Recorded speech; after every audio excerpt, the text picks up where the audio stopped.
Howdy. I won't talk too much. I leave it up to Bob Proctor and the interviewer making the talking. Let's just have a listen to that. I think it's very interesting. I just discovered this yesterday, this Bob Proctor. Haven't heard of him ever. But it's very interesting, so let's lend him an ear. He told me if I didn't like the results I was getting in my life, that I was going to have to change me because they were my results. And he said, if you're going to change you, you're going to have to find out something about yourself. And that seemed to make sense. I don't think it was an earth-shattering idea. It wouldn't give anybody a brain hernia, but it made a hell of a lot of sense to me. So I started to study myself. I found most people don't know who they are. They really don't. What do you mean? I mean, I know my name, I know my age, I know where I live. Yeah, that's not you, though. You know, that's just size. If you ask the average person who they are, they'll give you their name. They'll say, I'm Bob Proctor, but I'm not. Bob and Proctor are two words. My parents give them to me. They're called names, but it's not me. It's my name. Then somebody will say, well, this is me, but this isn't me either. It's my body. Like, you never phone down here to the studio and say, body won't be in today. It's sick. Okay. You know, we don't say am hand or am leg. It's my hand, my leg, my body, my name. Who am I? Well, that's an interesting question. And I believe if a person will start to study that and look for the answer, they'll find it. See, I think we live simultaneously on three planes of understanding. We're spiritual creatures, we have an intellect, and we live in physical bodies. Okay. But because we lack awareness or understanding of who we are, we're totally locked into a physical world, and we let things outside of us control us. 95% of the population are reacting to life. They're not really living at all. Okay, and would you call that one of the barriers to success? Oh, there's no question about it. I think there's two barriers. Success is a funny word. Nightingale had a great definition for it. He said a person's successful if they know where they are, and they know where they're going, and they're progressively moving in that direction. He said that success was the progressive realization of a worthy ideal. Anyone that has a goal and they're moving towards it, they're successful. Most people think that you're successful if you have a lot of money. Quite often you have a lot of money if you're successful, but it isn't. I wouldn't say Mother Teresa has a lot of money. Okay. No, but she's a pretty successful lady. So it's... okay, so that barrier to success... Well, there's a couple of them. Okay. I think there's two barriers. One is our conditioning. The conditioning that takes place in our subconscious mind from the time we're infants. All we can do is act and talk like the people around us. That's why we learn the language we learned.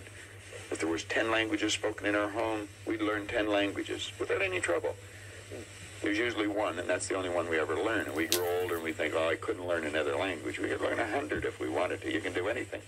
But I think we're conditioned. We have a real strong conditioning, usually with not some very good ideas. And then that's the barrier that's inside us. The one that's outside of us is our environment. We have a tendency to act like everybody around us. And if you think about this, it does make a lot of sense. Because if you study statistics, 95% of the people live their entire life and never live the way they want to live. You know that 95% of the population in this country, let's say in North America, Okay. the richest continent in the history of the world, they'll work productively, let's say for 40 of their 65 years. Okay. And they'll end up with hardly any money. There's got to be something wrong.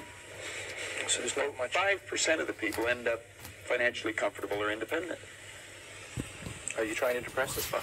That's, No, actually, I think it's quite an exciting idea, because you see, the idea behind it is that anybody can win, anyone at all. But if we start studying these statistics, I think we'll arrive at the conclusion, geez, I better start thinking for myself rather than follow everybody. Most people, they get a job, they look around, they see how everybody else is doing their work, and they start doing it the same way. They should stop and think, I wonder if any of these people know what they're doing. You know, is there a better way to do it? But don't we have a need to fit in? I mean, we don't want to stand out. We don't want to get fired. We don't want to make waves. Exactly. Just fall into line. You know, take a number. Be like everybody around. You know, that'd be great in the animal kingdom. But human beings aren't supposed to live that way. I think we should make a few waves. We should maybe stand out, be different. Not for the sake of being different. Okay. But because we are different. We all think different thoughts. And I believe we should start to think and build images in our mind of what we'd like to do and then set out and do it. Okay. Emerson did that. Edison did that. Marconi did that. Samuel Morse did that. Buckminster Fuller did that. We could go on and on and on.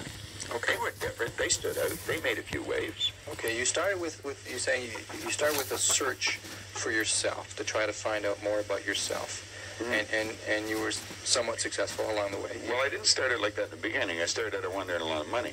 I figured if I had enough money, I was going to cure all my problems. I found that that wasn't true. I earned a fair amount of problems or money, and I seem to have more problems. But after working at this for a few years, I decided that, the real answer is get to know yourself a little better. Okay. And I don't... Do you want to build... Yeah, sorry for the interruption. There was some commercial stuff. I went a bit forward and just... I will put a link below. You can watch the whole video. I recommend you. But let me just show you this part still. An educated person is the one that knows how to go and get what they want out of life without being selfish.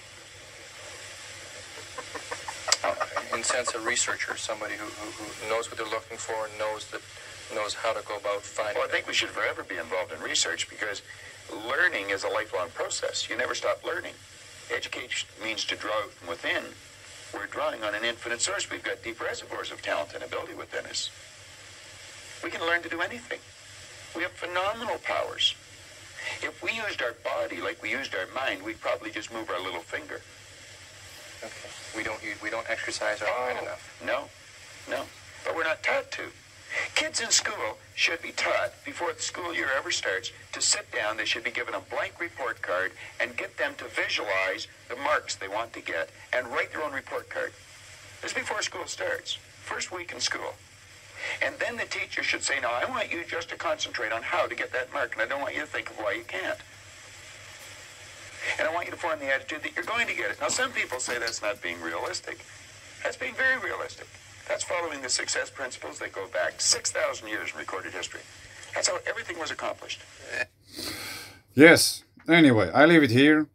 Watch the whole. I will still watch what he has else to say. And thanks. Bye.